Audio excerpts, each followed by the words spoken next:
How do you offer brand solutions? You listen. You ever heard the phrase pain points? So pain points are problems, something that your client's in pain over that your potential product or solution can solve. So anytime I'm wanting to offer a branding solution, when I go talk to a client, I don't do very much talking. I don't need to sell myself. What I want to do is ask the right questions. And there's a lot of methodology, a lot of sales books. I read a couple of them that'll help you learn what questions to ask. But at the end of the day, you're really asking open-ended questions to get your client talking about what issues they're dealing with. And then at the end, I talk about my solution and I tailor it to all the problems they just told me they're having. If you can actually solve them. If you can't solve them, then you might want to point them in the right direction. But it's all about listening. You want to ask these open-ended questions to get as much information. That's what I'm doing. When I'm on a call with a client, when I meet with a client, so I'm talking about those handwritten notes, I'm collecting data. And then based upon my experiences, based upon my skills, now with the information that you just gave me about what you're struggling with, I can be like, hey, these are my solutions based upon my experiences that can help what you're struggling with.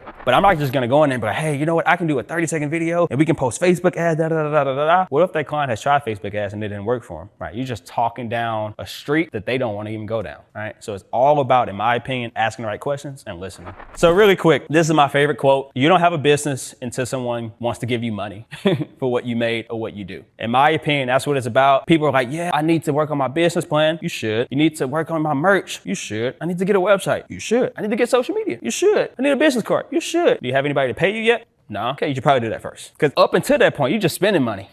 You don't even know if your product or service is good, if you're a good business person. I like to say, go out there, get a client, provide service to that client, and get them to give you feedback. That is the best way to get direct feedback on what you need to improve on and what you need to do. Go out there and provide the service. Hey, you do video, go do video for the people and get them to tell you what you did good, what you did bad. Get honest opinion from them. You'll be able to course correct really quick because that is direct and immediate feedback from people who just gave you money. So some ways that I work to get my first clients. A lot of people are gonna ask you to do free work. I don't normally do free work when I'm asked. I offer free work. And the reason I offer free work is what I call a top-down strategy. So when people think about doing free work, they're like, yeah, let me go to the mom and pop shop and do a free video for them. You could, or you can go to Chick-fil-A and do a free video for them. And what happens is, if you go to this Chick-fil-A operator and they say, yeah, do a video for me, guess what happens? When you go to the mom and pop shop, you can say, my client is Chick-fil-A.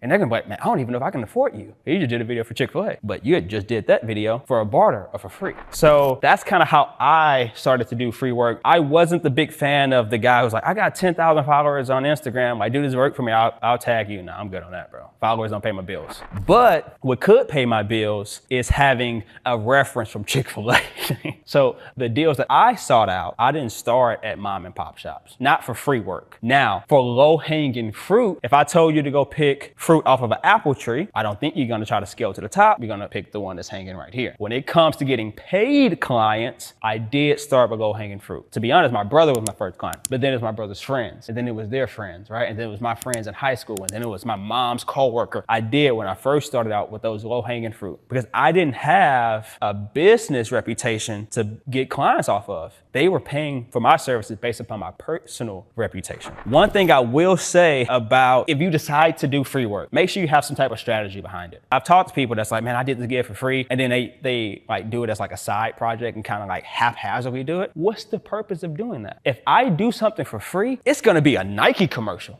It's gonna be the greatest thing ever because that's what I'm getting out of it. It's building my portfolio. My clients care about the portfolio. Been in business 9 years. I don't think I've ever had a client ask me about a degree. Not saying you don't need it. I'd be a hypocrite to say you don't need it because I have one. But I also had a portfolio. Go out there, build that editing portfolio now. Build that filmmaking portfolio now. Portfolio killed everybody's though. That's what I cared about.